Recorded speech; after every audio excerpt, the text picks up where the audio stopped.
Hello दोस्तों, स्वागत करते हैं अपने YouTube channel Rajesh Yadav readers पर। मैं आपके लिए करा रहा हूँ हिस्ट्री के कुछ कंसेप्ट क्लियर, जिनमें आज हमारा जो है पार्ट 3 हुआ ये वीडियो। अगर किसी ने पहली वाली जो 2 वीडियो नहीं देखी हैं, वो वीडियो जाकर प्ले लिस्ट में है, देख सकते हैं। यदि वो वीडियो देखेंगे, उसी के बाद ही आपकी समझ में अगला चैप्टर जो है दिल्ली सल्तनत का विकास कैसे हुआ, किस हिसाब से दिल्ली सल्तनत आया, आपको जो पहली वाली वीडियो देखेंगे उसके बाद पता लग जाएगा। चलिए तो हम देखते हैं। इस्लाम की दुनिया हमारा टैगलाइन चल रहा है। इसके अंदर जितने भी इस्लाम धर्म के जो शासक हुए, मुस्लिम शासक हुए, उनके अंतर्गत हम आपके लिए कुछ चैप्टर करा रहे हैं।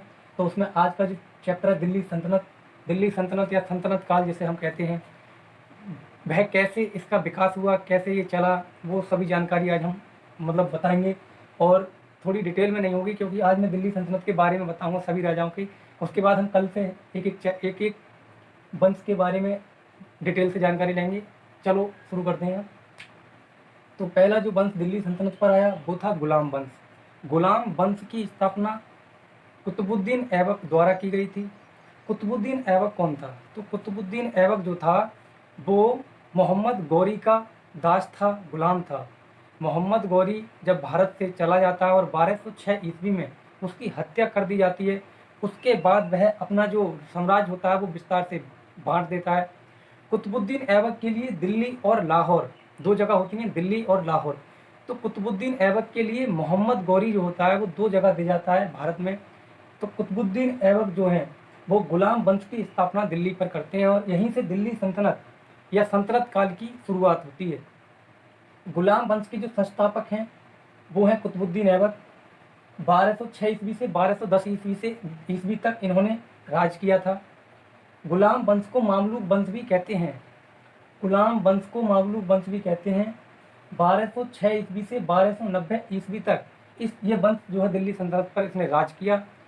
इसके कुतुबुद्दीन ऐबक की मृत्यु हो जाने के बाद, ये चौगान खेलते समय घोड़े से गिर गए थे, इसी कारण इनकी मृत्यु हुई थी कुतुबुद्दीन ऐबक जी की। उसके बाद आता है इनका बेटा आराम शाह। आराम शाह कुछ एक 1210 ईस्वी में 8-7 महीने तक राज करता है। फिर जो है इल्तुतमिश इसकी हत्या कर देता है, क्योंकि इल्तुतमिश जो है वो कहता है कि अब तक जो है गुलामों ने ही राज किया है, और इल्तुतमिश जो था कुतुबुद्दीन ऐबक का गुलाम था। इसीलिए कुतुबुद्दीन ऐबक आराम शाह की हत्या कर देता है और खुद गद्दी पर बैठ जाता है। इल्तुतमिश ने 1210 ईस्वी से 1206 ईस्वी तक राज किया। इल्तुतमिश जो था बदायूं एक जगह है उत्तर प्रदेश में, पहले उसका गवर्नर था कुतुबुद्दीन ऐबक। उसके बाद कुतुबुद्दीन इल्तुतमिश की मृत्यु हो जाने के बाद एक आते हैं रुकनुद्दीन फिरोज शाह। रुकनुद्दीन फिरोज शाह भी 2-4 महीने तक राज करते हैं और इनकी भी हत्या कर दी जाती है। रजिया सुल्तान एक बहुत ही फेमस नाम है हिस्ट्री का। रजिया सुल्तान जो थी इल्तुतमिश की पुत्री थी, और ये पहली महिला थी जिसने दिल्ली सल्तनत पर राज किया या जो है युद्ध लड़े। ये पहली मुस्लिम शासका भी थी। रजिया सुल्तान पहली मुस्लिम शासका थी। इसने 1236 ईस्वी से 1240 ईस्वी तक राज किया था। रजिया सुल्तान ने 1236 ईस्वी से 1240 ईस्वी तक दिल्ली सल्तनत पर राज किया था। इसकी हत्या कर देने के बाद इसका जो भाई होता है बहराम शाह, वह गद्दी पर बैठ जाता है। बहराम शाह ने 1240 ईस्वी से 1242 ईस्वी तक राज किया। उसके बाद जो है गयासुद्दीन बलबन, वह मसूद शाह से नाखुश होकर, क्योंकि गयासुद्दीन बलबन जो थे वह एक सेनापति थे कुतुबुद्दीन ऐबक के गुलाम वंश में। तो मसूद शाह ने 1242 से 1246 ईस्वी तक राज किया। उसके बाद नासिरुद्दीन महमूद को गयासुद्दीन तुगलक ने गद्दी पर बैठाया। क्यों? नासिरुद्दीन मसूद जो था टोपियां सिलकर गुजारा करने वाला बादशाह कहलाता है नासिरुद्दीन महमूद। तो गयासुद्दीन बलबन ने अपनी पुत्री का विवाह नासिरुद्दीन मसूद से किया।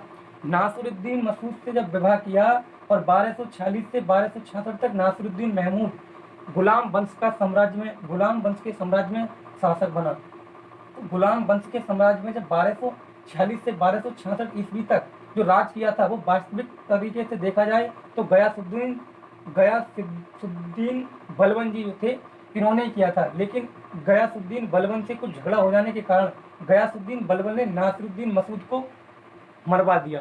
जब नासिरुद्दीन मसूद की मृत्यु हो जाती है इसकी हत्या हो जाती है, तब गयासुद्दीन बलबन 1266 से 1287 ईस्वी तक राज करता है। इसके बाद इसका पुत्र कैकुबाद आ जाता है। कैकुबाद 1287 से 1290 ईस्वी तक राज करता है और कैकुबाद की भी हत्या हो जाती है।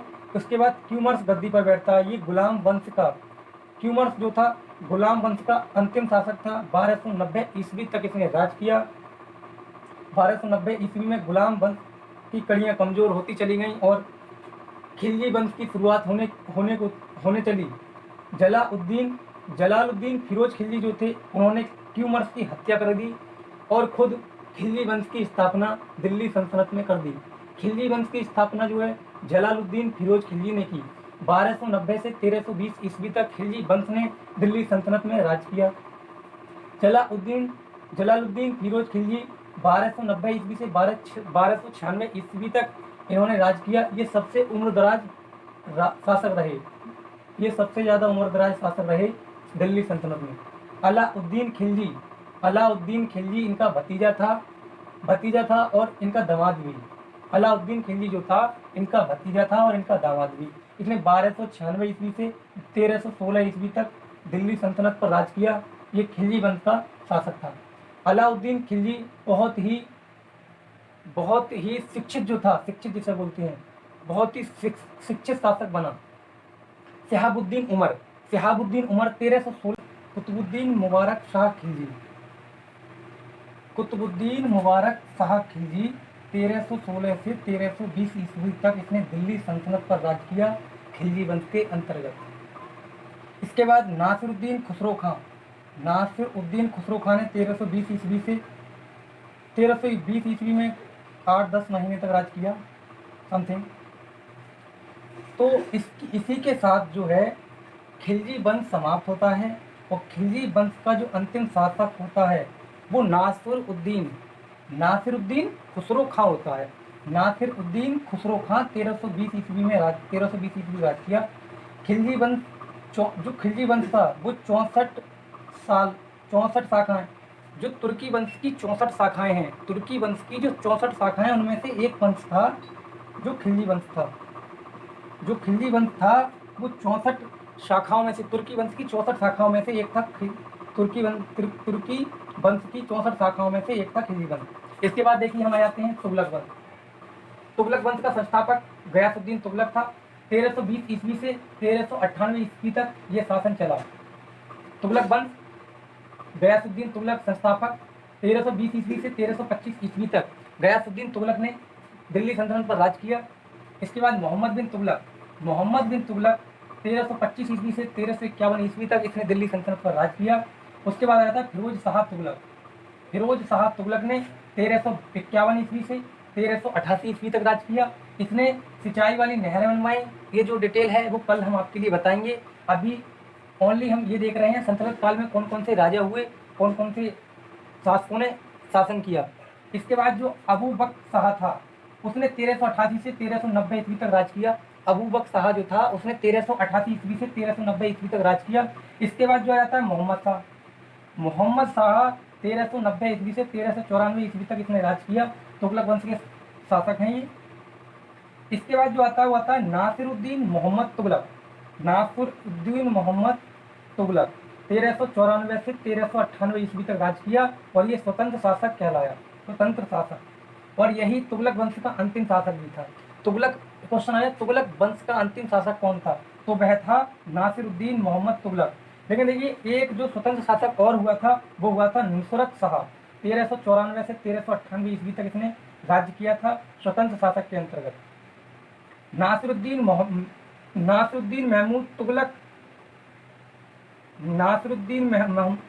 तुगलक के समय जो नासिरुद्दीन महमूद तुगलक था, तुगलक वंश का अंतिम शासक, उसके समय में तैमूरलंग जो राजा था तैमूरलंग उसने आक्रमण किया भारत पर। प्रथम आक्रमण, क्वेश्चन सबसे ज्यादा आता है भारत पर तैमूरलंग ने किस राजा के शासक के राज्य में आक्रमण किया। तो तैमूरलंग ने जो किया था नासिरुद्दीन मोहम्मद तुगलक के शासनकाल में तैमूरलंग ने आक्रमण किया दिल्ली पर। शासनकाल के दौरान ही तैमूरलंग का आक्रमण हुआ। तैमूरलंग का जो आक्रमण हुआ वह नासिरुद्दीन मोहम्मद तुगलक के शासनकाल में हुआ। अब तैमूर लंग जो है आक्रमण करके भारत से चला गया और उसका सेनापति खिज़र खां भारत में ही रह गया।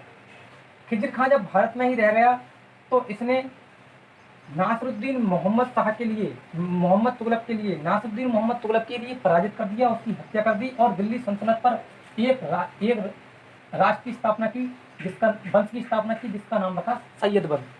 सैयद वंश 14 से 14 ईस्वी से 1451 ईस्वी तक चला। खिज़र खां संस्थापक था। सैयद वंश का संस्थापक जो था वो खिज़र खां था। सैयद वंश का संस्थापक खिज़र खां था। ये 14 से 14 ईस्वी से 1451 ईस्वी तक सल्तनत काल में रहा।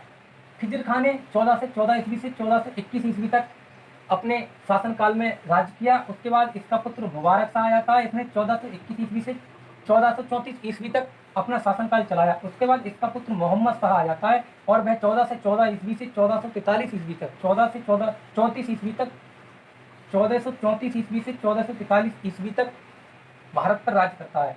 अलाउद्दीन आलम शाह सैयद वंश का अंतिम शासक था। अलाउद्दीन आलम शाह जो था सैयद वंश का अंतिम शासक था।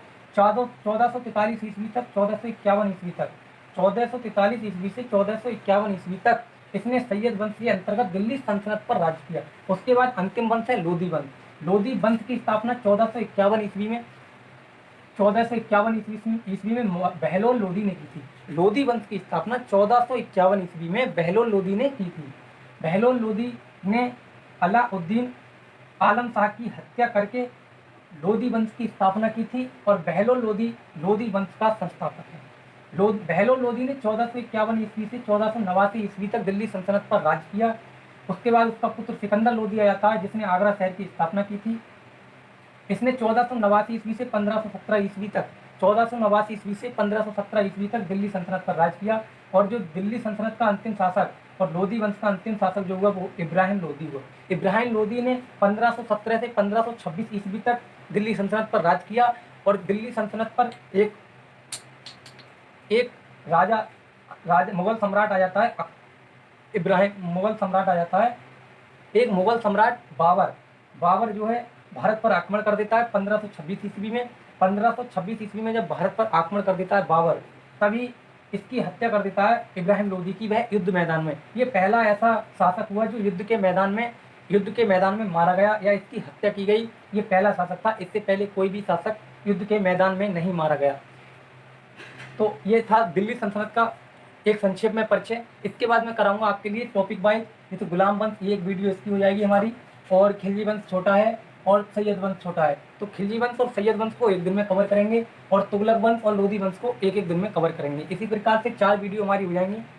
और यदि वीडियो अच्छी लगी हो तो लाइक करें, अपने दोस्तों के साथ शेयर करें और सब्सक्राइब करें। धन्यवाद।